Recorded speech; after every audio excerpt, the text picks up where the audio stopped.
and now we welcome in Mike Breen. Hi, Mike. Hello, guys. How we doing? Doing great. Are you excited? Peter and Don didn't answer. Oh, I'm great. Mike, how are you? I'm terrific. I can't wait. This is going to be 94-esque for the next 2 months. Well, wouldn't that be nice, huh? Oh, kidding me.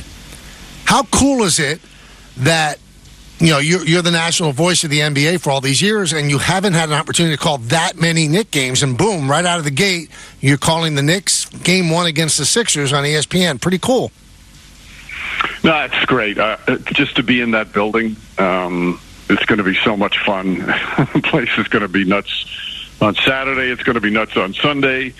And this particular series, these two teams playing in the playoffs for the first time. It's two sports crazy fan bases that have been waiting for success for a long time. It's like the dream matchup. It's hard to believe it's a first round matchup, but I think it's the most compelling matchup in the first round in the league. Is there any chance, Mike, that you need some help with stats? Because I'd love to sit courtside with you during the game. Sure. I'll call Dave Freed, who's my normal statistician. Right. He's busy. He does the Mets for Gary Cohen. He does Iron Eagles football games, so he could use a day off. So you're good for tomorrow. Excellent. Thank you. You're required to work. No, I can do turnovers and stuff like that. You know what? Hold him to this, Mike. Hold him to it. No, but it's a lot more than just turnovers. He doesn't just hand me numbers all the time. He sees things on the court. Yeah. He knows rules. He knows trends. The guy's as good a statistician as there in the entire industry. This is a big responsibility, and it's a playoff game. Yeah, I don't think so. So are you intimating that I'm a hack, that I can't do it? I think I know. It sounds to me like he doesn't think you can do it. No, that's what it sounds to me, Don. Here's the thing. No, here's the thing. I think I know you as well as anybody, and I think I know your strengths and your weaknesses, as we all have. But I have no idea about your ability as a statistician. I have no idea, because when we were at Fordham, you never kept stats from me. You never asked. So I don't know. Okay, but I don't. The thing is, I don't know. You might be one of the great statisticians of all time, right. But you could be a colossal failure. Yeah. And I can't. I'm willing to take that chance, but you've got to come through. I think you will not be disappointed. I can't wait to see this play. Okay. He's not going to do it. Good. So, of course, it's going to go great because he's not even going to Well, the Yankee game's at 1. I'll have plenty of time to get there, do my prep work. I'll be fine. You know what? It's all talk. Do it. I will. Wait a minute. The game is at 6 o'clock. I get it. Yankee game will be over at 3:30. I'll be fine. No, you're required to be there earlier than that and going over certain things. You're fired, Michael. Making sure. Yeah, I don't think it's going to work. Oh. You already lost the job. All right, Mike, I'm tired of these guys just goofing off all the time. Let's talk some nuts and bolts basketball here. We've been going back and forth. Michael said his preference for the Knicks team would have been to get the Sixers. Don and I sort of felt the Heat, in spite of the scary past and how great Spoelstra is, I would have rather gotten the Heat because of just how dangerous this Sixers team can be at full strength. Do you have any idea what this version of the Sixers team will look like come tomorrow? Yeah, it has nothing to do with the Sixers team. It has all to do with their star player, and that's why it's a scary matchup, because when he's right, he's as dominant as any player in the league. And not just because he can score 35 or 40 with ease. He's a dominant defensive player. His defensive numbers this year, before he got hurt, were as good as he's ever been. And he's always been an elite defensive player at his position. So that's the whole scary part. Like, how good is he? Now, the other game, I didn't see, I think I saw one of his games down the stretch after he returned, and he looked pretty good. But then to see it up close and personal the other night, he looked like he was laboring through the first 3 quarters. He's still, with his skill level and his size, he can still do things that most can't.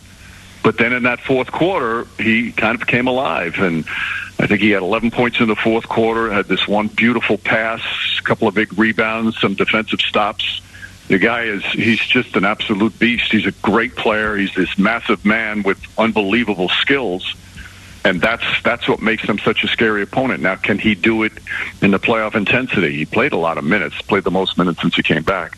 But that's what makes it so hard, because the supporting cast is all fine and healthy, except for DeAnthony Melton, but he didn't play the other night. I don't think he's playing tomorrow. But that's what makes it such a tough matchup. This guy is a great player. And you can't even just throw the bodies at him and use fouls because he shoots 90% from the stripe. Right. It's amazing. He gets to the free throw line more than anybody, and as a 7-footer, he's just under 90%. That's what makes him so hard, and that I think is a key throughout the entire series, is to not let him get to the line 15 times, because when he has his big games, most of the time he's shooting between 10 and 15 free throws, and he's knocking most of them down.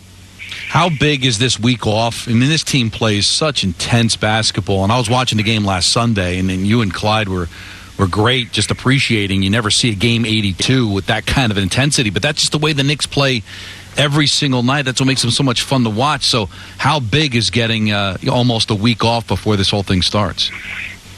Don, I don't think any team that's left benefited more from that time, because of not just how they play, but how many minutes they have all played, the main guys. Basically since January, when Randall and then Anunoby went down, and obviously without Mitchell Robinson for a long time, they all had stretches. Even some of the guys off the bench, whether it's Precious Achiuwa and Miles McBride, when they were starting, they were all averaging like 40-plus minutes for several weeks.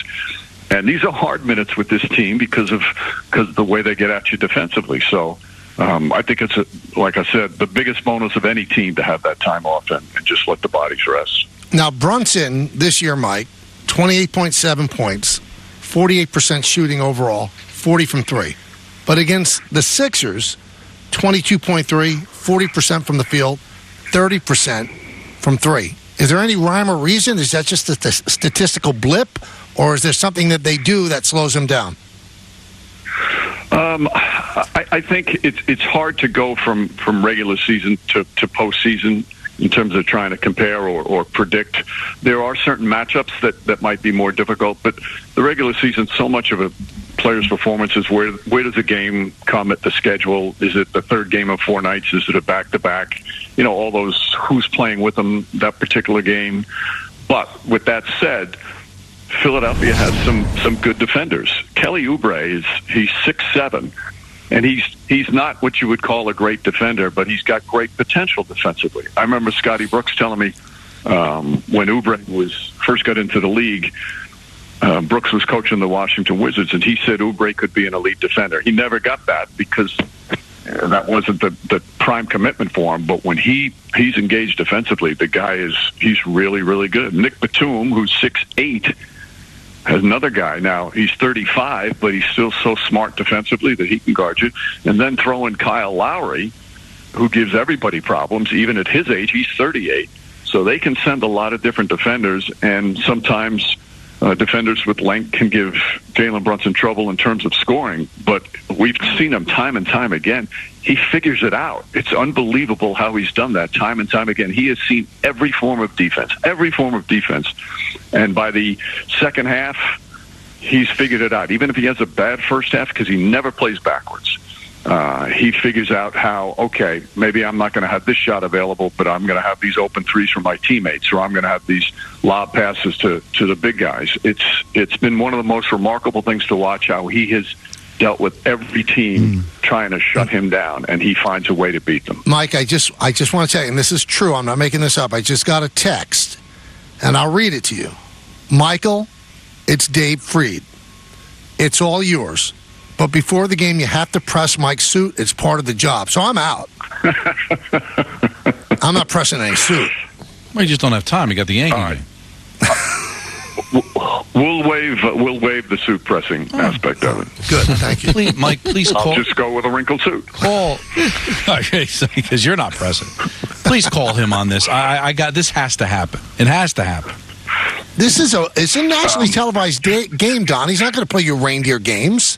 What reindeer games? You know, Don. Don. Normally, I would if it was a regular season game, but and I was broadcasting all by myself. But I owe it to the crew. Right. That's right. They worked hard to have that quality performance, and without knowing what's going to happen, I think Doris and JJ would think I'm terrific. So I can just picture the awful announcing headline now. Michael K. not ready for prime time, according to Mike Breen.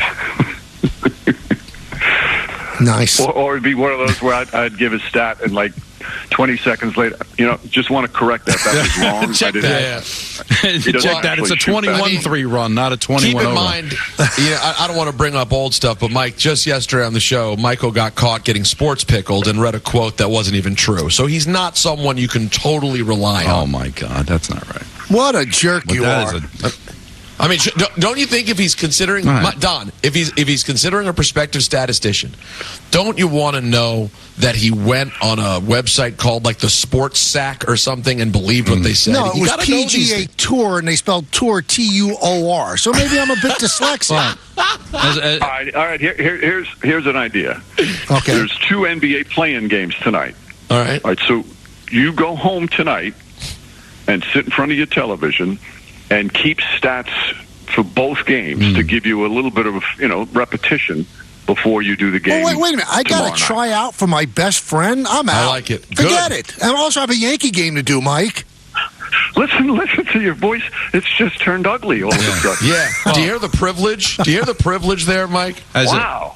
As a great... There's always such warmth in your voice when you talk to me, and that was not warm. Well, it's hurtful. It's hurtful. Well, as a great man... I'm 4 months older than you. Have a little respect. Boy, your voice is going up several octaves now, too. Well, as a great man once said, let's get back to nuts and bolts basketball, shall we, Mike? Thank you. Outside of Brunson, who has to have a big series for the Knicks in order for them to win? Well, this is one time where I won't pick one other guy because that's what makes this team so good. They're so connected, and as connected as pretty much any team I've seen. They've got a great feel for each other. So, certainly Dante DiVincenzo has to provide scoring. Without Julius Randle, he's had to provide scoring, and he's done that. Josh Hart has to provide rebounding. Without Julius Randle, you need a strong rebounder. He's been terrific, plus all his intangibles. Same thing with DiVincenzo. Defensively and offensively, they have so much to do, so they both have to be there.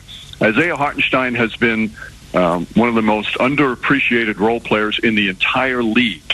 The guy has been, what he's done for this team, I'd be afraid to see what the team would be like without him. Once Mitchell Robinson went down, and he said, I've been ready for this. The guy's been spectacular. And then you add an OG Anunoby, who is, if he reached the minimum, he didn't reach the minimum to get considered for any award. There's no question in my mind he deserves to be on an all-NBA defensive team. He changes an entire team's defense because he's such a great individual defender, and he's just as good as a help defender as well. And then throw in some of the others, too. You need some punch off the bench when Jalen Brunson is sitting on the bench. The non-Brunson minutes are going to be critical during the entire series. So for this is one team I'm going to say is not one X factor, one key guy. They all have to keep playing and doing a little bit extra than they were supposed to do when the season began. Now, I'm going to give you a chance, Mike, because you did something a couple of years ago that was terrific. You got all the play-by-play guys together, and we had dinner. And the star of that dinner was John, telling stories, John Sterling. So he's going to have one of the most enjoyable nights. I'll never forget that night. Such a great thing that you put together. And tomorrow's going to have a day at Yankee Stadium. What are your thoughts? Can you even imagine, Mike? We've talked about this off there. Actually working at 85. So what are your thoughts on John saying that's it? It's enough. Well, I called him that day and told him I hope he realizes, number one, this remarkable career that he had. The most unique play-by-play guy that we've ever heard, certainly here in New York and probably throughout. And how he never changed. He always remained the same. Even with his style, sometimes he would get criticism, but he could care less. He would just do it his way, and he always did it his way. And my favorite thing about him is that he always broadcast with such joy. You knew that he was having the time of his life every single time he went on the air.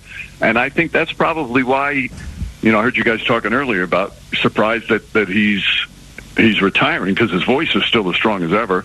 I think if the joy was a little bit less because the travel was so hard for him, he didn't want to do it anymore because his joy came through that microphone every single time he was on the air.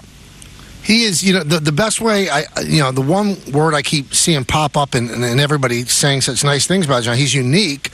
I don't think anybody's done it like him before, and I don't think anybody can do it like him again. He's a singular talent, and he did things his way, and he did things against the grain, and I think he ended up being loved because of it. Oh, right. And to have this kind of career with the number one franchise in all of sports was just tremendous. And I also love the fact that he made the call and that it was his decision. Because often that's hard at the end, whether you're a player, whether you're a coach, whether you're a broadcaster, whatever it is. How often is the decision have to be made for you? And you never want that. But he went out the way he wanted to go out. And how about your buddy Mike Gorman in Boston? I mean, an incredible run. 46 years, Mike? I don't know. I think it might be 43. Okay. I spoke to him yesterday as well, and I can't wait. I'm doing the Boston game on Sunday. I can't wait to see him because I haven't seen him in a couple of months. Mike Gorman not only is a legendary broadcaster, but he's as fine a man as I've ever met. He is just one of the special people, and when I got into the league, he was so welcoming and supportive. And, Michael, as you know, that means so much when you first start broadcasting games, and he's already this established veteran. And I always tell the story, when I first started doing games, I would tell my wife, Roseanne, I met this person, I met that person. And I could have told her I met Michael Jordan, and it wouldn't have meant as much when I told her I met Mike Gorman, because that's even before all the NBA stuff. What he did on Big Monday for the Big East broadcasting, he spurred a lot of people's interest in it. That was such a huge job at the time. And she was a Villanova grad, and it was somebody that was larger than life for a lot of people back then. And I've never met a more humble guy in the business than Mike Gorman. Mike, why don't you and I, when we go out together? Same day? Yeah, why not? You know what? It'll be The interesting. two mics leaving together. Two mics, drop the mic. All right. Do you have any idea? Can you give me a time frame? What if we don't want to do it at the same time? Well, one of us is going to have to give in. Michael wants to do it. Michael wants to put a Comrex in the coffin with him. So I'm curious, Mike. Was it just the situation that you became? Good line. Wait a minute. That's a good line. You encourage him. Thanks, Mike. I just know. Was it circumstances, Mike, that you became close, or was Michael a different person in Fordham?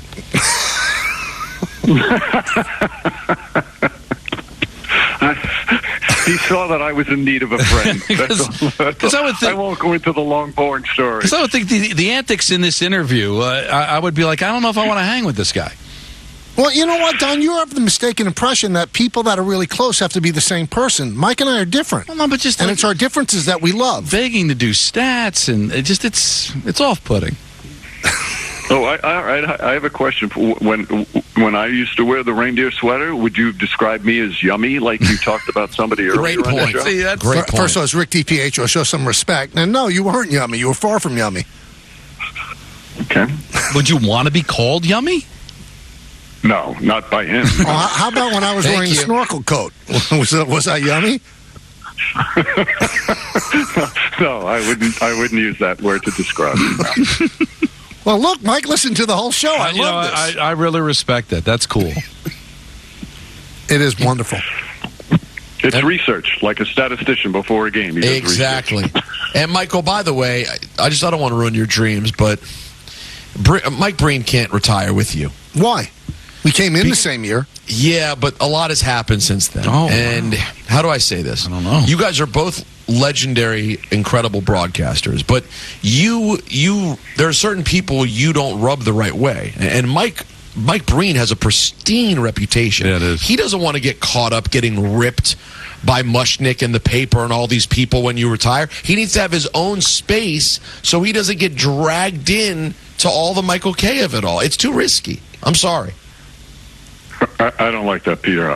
Now I'm determined for us to go out at the same time. All right. Well, you just see what I remember put this up with conversation. constantly, Mike? This little irritant I mean, listen, you did it. Michael, let me ask you a question, Mike. Mike, did you happen to read Phil Mushnick yesterday? He doesn't write on Thursday. He writes today. When did it? Well, you texted me last night. Well, it comes out on Thursday, but it's in the Friday paper. Well, I'm sorry. I didn't know Mike Breen lived in olden times. He might have seen it last night. This is always my favorite part of appearing on the show, when I don't speak for like 5 minutes and you guys just have your own thing going back and forth. It's actually very entertaining, and this is probably the least amount of actual basketball we've talked in one of these.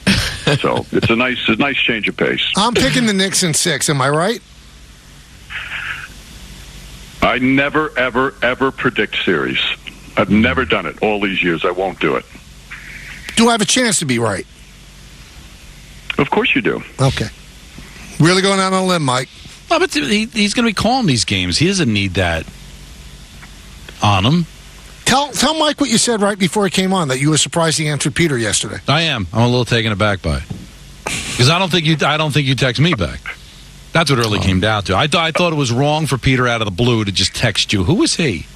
What? First and I really off, thought Michael would put a stop to it. Text.